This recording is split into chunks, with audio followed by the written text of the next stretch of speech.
Haven't heard from her, Ian. I know that she did the speech in New Hampshire, but President Trump, for all the interviews that he's done, he's willing to take questions, everything.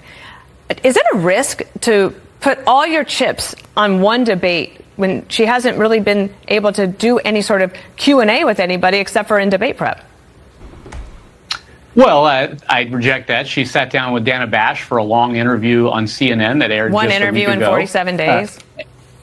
Well, you know, I know you guys are just now paying attention to her now that she's the presidential candidate, but she's done about 90 interviews this year as the vice president, and people maybe weren't paying attention or listening. She's taken questions from reporters on the campaign trail so far in this campaign, people who are covering her every single day. She's going to do more interviews and talk to the press more and take more reporter questions. Of course she's going to do that over the course of this campaign. But I think that she's going to explain to the country on Tuesday night what the difference in this election is and the choice between President Trump and her, and who has the right vision for the future. Are we ready? Are we going to keep doing what Donald Trump's been doing for the last decade, or are we going to turn the page and look forward to something else? But Ian, first of all, she hadn't done a lot of interviews, and saying debate prep's going well, yelling that to the pool is not taking questions from the press. This year. But here's the last thing, which is, do the American voters not need to hear from her directly? She wants to be the commander-in-chief. We paid attention to her, and you guys didn't like that either. So the interviews. It's funny. Go ahead. I'll give you the last one. It's funny. I hear the question, and it's funny because it's like you're acting like she's in the witness protection program. She's been traveling across the battleground states, talking to thousands of people in packed arenas, arenas that are much more packed than what President Trump is speaking to. And look, Arena's much more packed than President Trump. Trump has an overflow crowd, buddy. We hate to break your feelings, man, but man, people are sick of these lies. And then you see people getting up after 5-10 minutes of her speaking. You know, we've seen tons of people come for the free prep, the pep rally, the concerts. We've seen y'all covering up empty seats. It's crap, man. People are sick of the lies.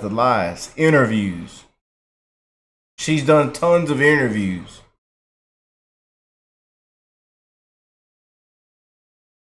Sick of the lies, man. You know? Just when they told us Joe Biden was as sharp as a tack. And now we're trying to figure out who's running the country. I think scripted interviews scripted speeches are great. But it's different from doing an interview. And also she hasn't had to explain why she has done the flip-flop on fracking, the Green New Deal, Medicare for all, and now even banning plastic straws. But Dana. Woo! Mr. Trump, one of the things people love about you is you speak your mind and you don't use a politician's filter. However, that is not without its downsides, in particular when it comes to women. You've called women you don't like fat pigs, dogs, slobs, and disgusting animals. Your Twitter account... Only Rosie O'Donnell. No, it wasn't.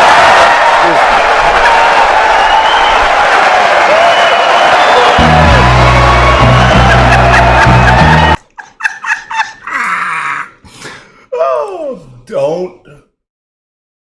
Hey, mute the mics if you want. Unmute the mics, mute the mics. She wants to change the debate rules. We had 17 people. It was a rather violent series of debates, if you remember, right? Rosie O'Donnell, only Rosie O'Donnell. That was a tough one. Only Rosie O'Donnell. You've said this and that. I won't use the terms. You've called women this and that and that, and a lot of it was show business related. I said, only Rosie O'Donnell. The place went crazy. And the second question I got was Brett Baer. He said, this was a Fox one. And he said, please raise your hand if you will not support the winner of the group of 17 people, whoever wins the nomination. So I raised my hand. I was the only one. I said, I can't say for sure I'm going to support. I don't like certain other people. I don't know them. A couple of them I do. Do you remember that? Those were my first two questions. Only Rosie O'Donnell, and I raised my hand.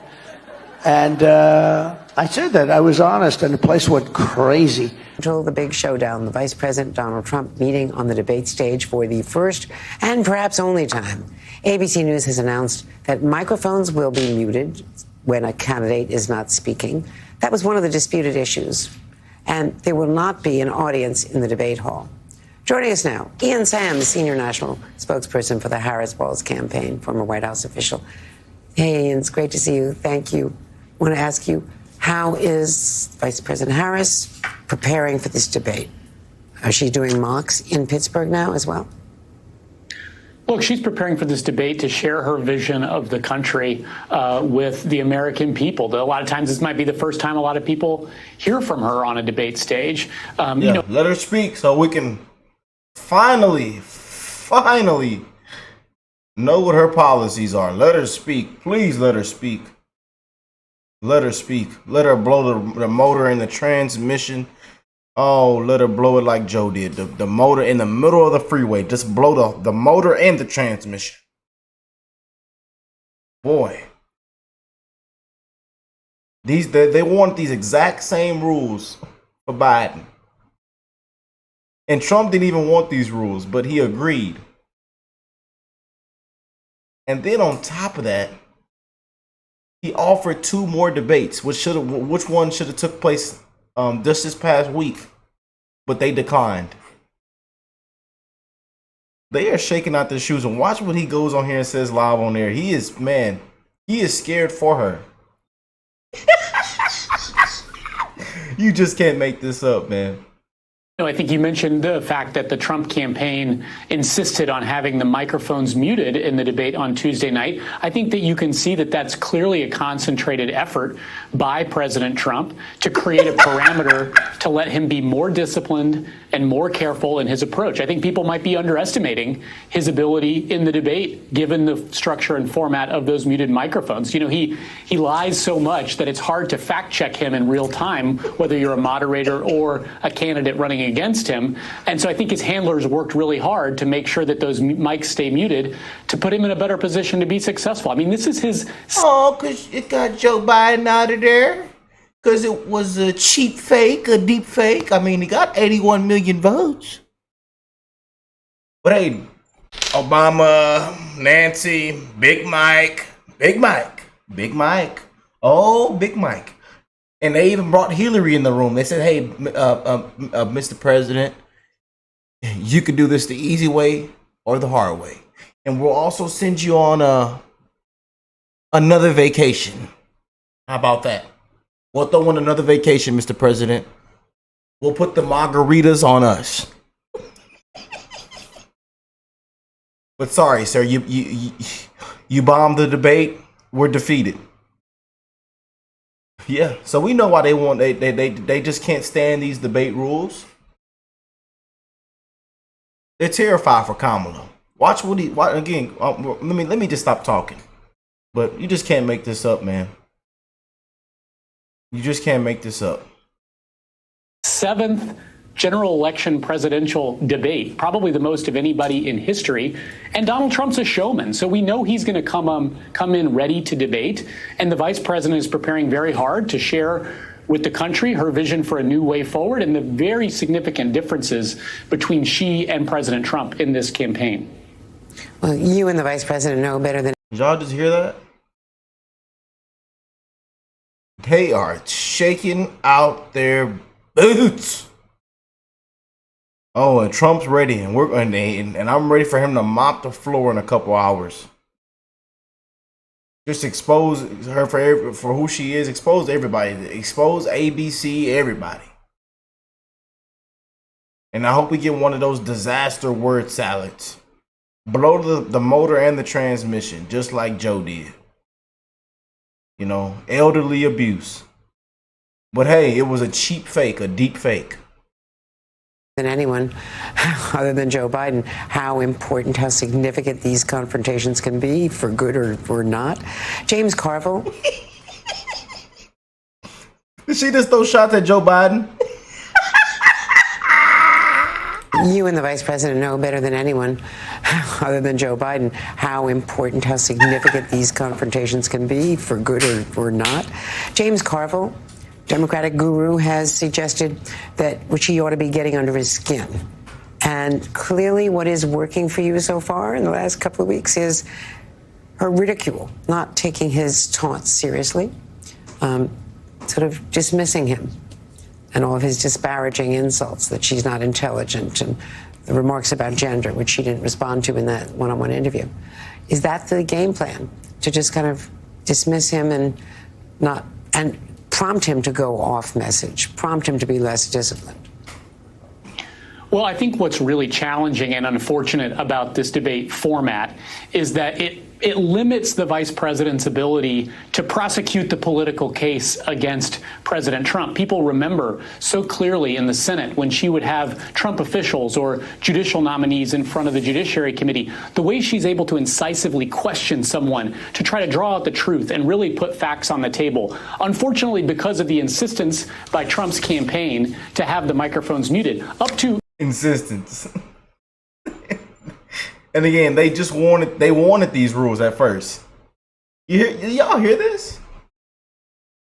And again, they wanted to run off prosecutor versus felon. They're trying to they wanted to give her the best chance possible. Because they know she's I'll just be honest, they know. And he's on here live on air, shaking out his shoes, panicking. Because he knows what's coming in a couple hours. We still don't, again, let her speak. We still don't know her values, her policies. She says my values have not changed. And we know Tulsi Gabbard is still in her nightmares. Boy, I can't wait for in a couple hours, y'all. You know. What we believe was threatening to pull out of the debate. We thought the debate was more important to have so the American people can see the choice. But it is unfortunate that she won't be able to go after him with that sort of prosecutorial line of questioning to hold him accountable in this debate. We know he's going to try to mislead the country about where he stands. We know he's going to push negative attacks on the vice president. But, you know, she's going to be ready to tell the American people the truth, to respond to his claims about her, and to share her vision with the country. But I think it does create a challenge that we aren't going to be able to have the ability to sort of go directly at these claims made by President Trump, or to try to hold him accountable for his own misstatements and, frankly, offensive sort of attacks against her. Like they say, you just can't make this up. With the debate being a couple hours away,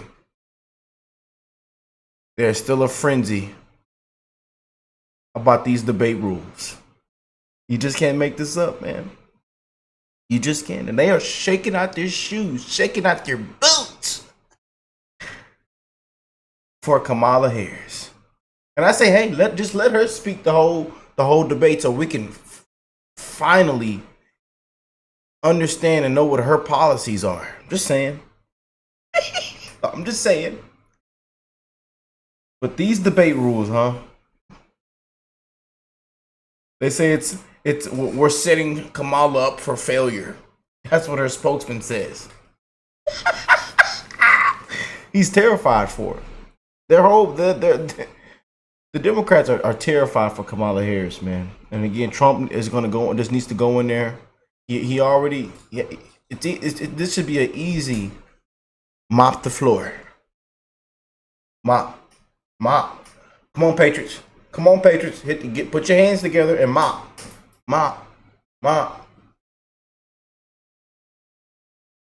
that floor. Mop that floor. Easy. But let's go and get into the show, man. We got a good show, good video for y'all today.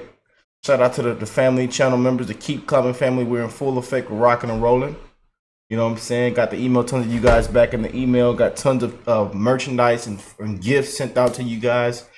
We're killing it, man. You know, and it's been crazy because again, I'm in this thing by myself. No management team, no help. You know what I'm saying? I'm over here sweating, baby.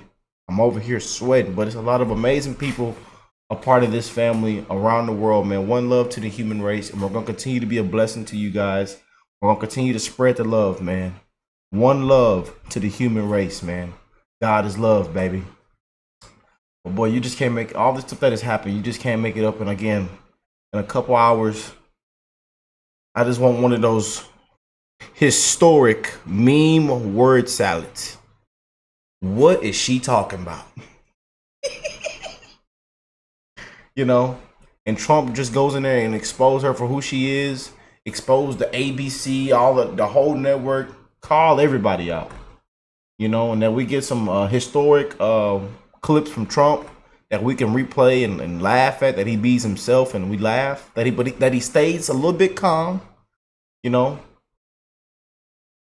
But we're going to be covering the debate in a couple hours, you guys. So I hope y'all are ready, man. But they are shaking out their shoes right now. And also Trump is skyrocketing in tons of polls right now. Even tons of polls that had Kamala Harris up winning or tight race. So they're shaking out their shoes right now. And I told y'all we don't really care about any polls or anything. But, you know, everybody is favoring Trump right now. All he needs to do is go in there and mop the floor in this debate. And boy, but again, these are the same the debate rules that they wanted with Biden. Same debate rules. But let's go and jump in, man. Y'all pass me one of those screwdrivers, one of those wrench waters. Light on the ice. Happy Monday. God bless them beautiful patriots around the world. We want our tax dollars back. It's time for a change. And it's time to bring common sense back. We need to make common sense great again. Right now, there's no common sense. Millions are struggling and dying, have died. It is time for a change. Kamala Harris was hunkered down here in Pittsburgh. She took a break from debate prep, saying that was the best part of the process. Watch. Being at the spice store, I finally got all of the debate prep to look at these spices. Best part of debate prep so far. The vice president has been in Pittsburgh, Pennsylvania, prepping for that debate since Thursday, okay? Her first debate in 4 years. Kamala Harris is trying to get prepared because she's barely done any interviews with media since she announced she was running for president. The debate on Tuesday could be the only showdown before this presidential election, so people want to know what she's all about when it comes to the economy specifically. Harris also thanked Vice President Dick Cheney and his daughter Liz Cheney for their recent endorsement. I think that what they both, as leaders who are well respected, are making an important statement that it's okay and, if not important, to put country above party. And I'm honored to have their support. Harris also posting this to X, saying, "When I am president of the United States and Congress passes a bill to restore reproductive freedoms, I'll sign it into law." And while that debate prep continues, it's important to point out that that spice shop that Harris stopped at, Penzi Spices, is a nationwide chain that has continued to attack the GOP and even gave a discount recently when Trump was indicted. But Harris said in that spice shop, it's time to move forward and away from political attacks. Reporting in Pittsburgh, Pennsylvania, I'm Alexis McAdams, Fox News. She's been part of the Biden administration. I mean, she has been part of the Democrats have been in control of the country for the last 3 going on 4 years, and you are still seeing this in the polling. I mean, these working class voters are telling us right now that more of them are with Donald Trump than Kamala Harris. Why? What is it about what you guys have been doing for the last 3+ years that explains that? Well, I think, again, we're trying to talk to the voters and explain this message. We've got 60 days until the election. We don't have time to sit around and think about why over the last few years certain things may have happened or may not have happened. We've got to go win an election. And the vice president's doing that by talking. What? You can't make this up. This is just an extraordinary testament to the importance of having a president who understands the power of diplomacy and understands the strength that rests in understanding.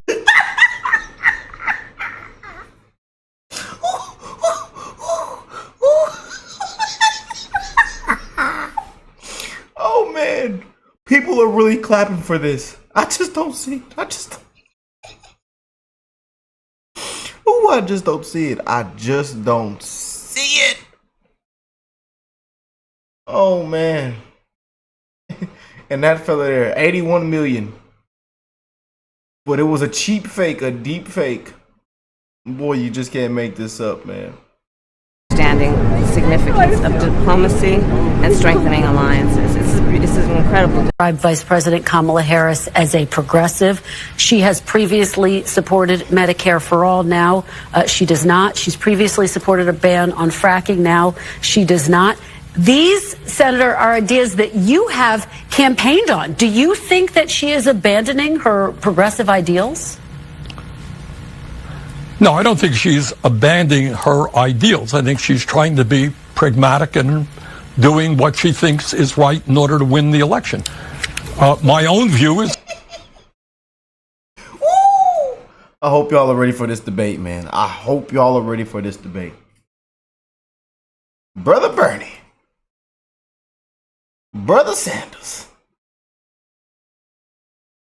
Take your suit off, sir. Hands behind your back. Take your suit off. Hands behind your back, sir. It's slightly different. I think that in America today, there are a lot of people, rural people, working class people, who no longer believe that the United States Congress and government represents their interests, too dominated by big money interests. I saw Kamala, at the convention, and she gave a speech that was very bellicose and belligerent. It was a kind of speech that was written by neocons and the CIA. The first time in history, they had a CIA former director speaking right before her, Leon Panetta. They had military people speaking at the Democratic convention. Democrats were the anti-war party. They were the pro-Constitution party. They were the party that was against Wall Street and representing the little guys, the cops, the firefighters, union and labor people. In the 2020 election, roughly 50% of the people in this country voted for Donald Trump. But that group that voted for Donald Trump represented 30% of the wealth in our country. The 50% of the people that voted for Joe Biden represented 70% of the wealth. There's been an inversion now where the Republican Party has become the party of the common man, of working people, of the middle class. And the Democratic Party has become the party of Wall Street, of the military-industrial complex, of big pharma, big agriculture, big tech, the big banking systems, and all of what Donald Trump calls the deep state, which is this web of financial interests that is not necessarily a little conspiracy, but it's a conspiracy of self-interest that functions together in tandem to shift wealth upward, to clamp down totalitarian controls, and to transform this country from the world's exemplary democracy into a corporate kleptocracy and a very, very oppressive oligarchical system, the kind of system that we fought a revolution to overthrow in 1776. Wow. Bless you for saying that.